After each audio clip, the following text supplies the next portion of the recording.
Bron Breakker didn't just flip sides last night, he detonated a bomb at the very center of WWE and turned everything we thought we knew about loyalty, respect, and the future of professional wrestling into ashes. And the worst part is that nobody, fans, wrestlers, even insiders, saw this coming, because this wasn't written like a small twist in a script. It was a seismic betrayal that ripped through every layer of the business, leaving the WWE universe in chaos, rage, and disbelief. And if you're not boiling with anger right now, then you're either not a fan or you haven't grasped just how devastating this betrayal really was. Because for months, even years, Bron Breakker was packaged and presented as the golden boy, the future, the clean-cut heir to the throne, the living continuation of the Steiner family legacy, a dynasty built by his father Rick and his uncle Scott with unrelenting toughness and decades of credibility.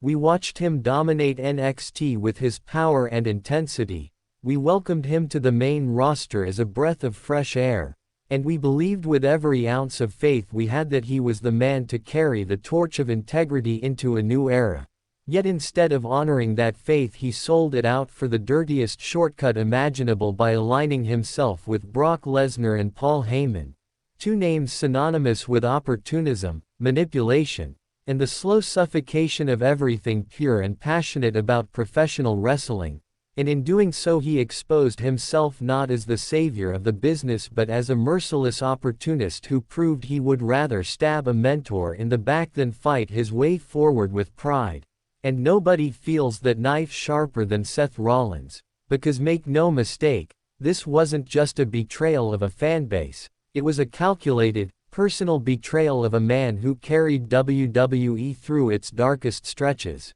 who mentored Bron when others doubted him, who believed in him when management wasn't sure, who gave him the rub on television, who fought for him behind closed doors, and who trusted him enough to stand at ringside in what was already one of the most important title defenses of his career. Because Seth Rollins as World Heavyweight Champion wasn't just a man with a belt, he was the workhorse of the company, the visionary, the reliable heartbeat that kept WWE alive through injuries, through backstage politics, through endless roster changes, and through an industry constantly fighting its own worst instincts. And yet last night all that loyalty, all that sacrifice, all that trust was shattered in the most humiliating, vicious way possible when Bron didn't just fail him, he destroyed him, waiting until the exact second Seth had Brock Lesnar beaten, until the crowd was ready to roar in catharsis, until the promise of justice was within reach,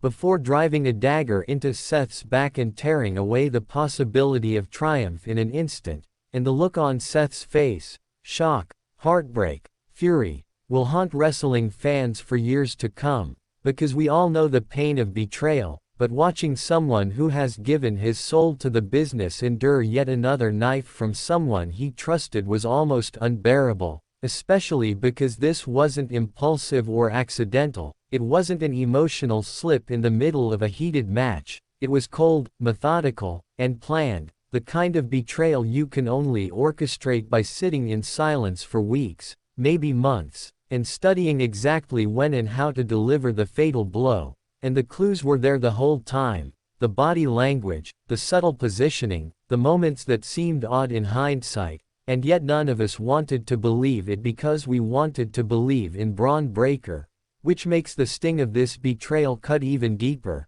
because it proves how naive we were.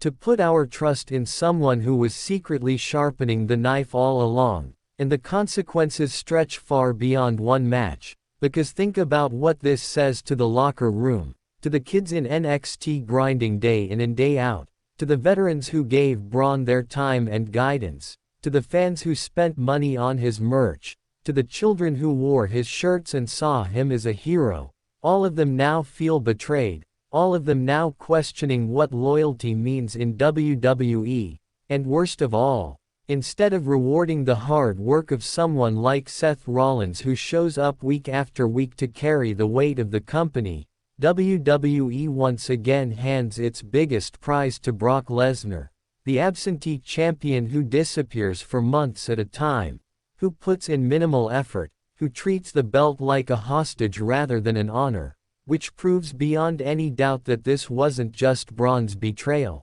It was WWE management's betrayal too, because they chose short-term shock over long-term storytelling integrity, and the backlash is already tearing through every level of the wrestling world, because fans across the globe are exploding with fury. Social media has become a firestorm of rage. Podcasts are dedicating hours to breaking down the betrayal. YouTube creators are flooding timelines with emergency reaction videos. Fans in Japan are disgusted because the act violates their deeply ingrained values of loyalty and respect. Fans in Mexico are heartbroken because the betrayal spits on the sacred tradition of family honor in lucha libre. Fans in Europe are comparing it to the ugliest soccer transfers in history. And American fans are simply furious that their emotional investment, their time, their trust has been treated like a disposable commodity by the very company they support.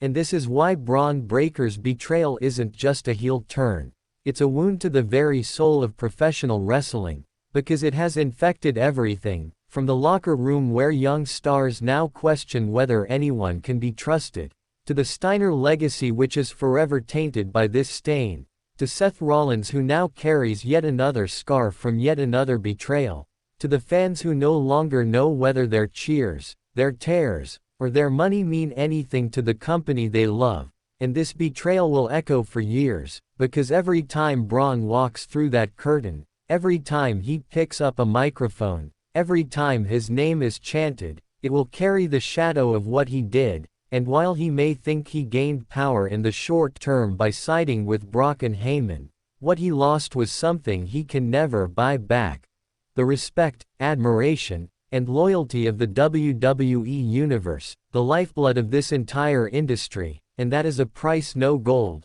no title, no push can ever repay. And so this night will be remembered not as the night Bron Breakker ascended but as the night he betrayed us all, the night he scarred the Steiner name, the night he wounded Seth Rollins, and the night WWE itself showed us that fan trust is fragile, that passion is not infinite, and that every time they choose shock value over authentic storytelling, they chip away at the very foundation of what makes professional wrestling magic. And though time may move forward, this betrayal will not be forgotten, not by Seth, not by the fans, not by the industry, and not by the history books, because this wasn't just a twist, it was the single most vile backstab in modern wrestling, and it will haunt WWE for years to come.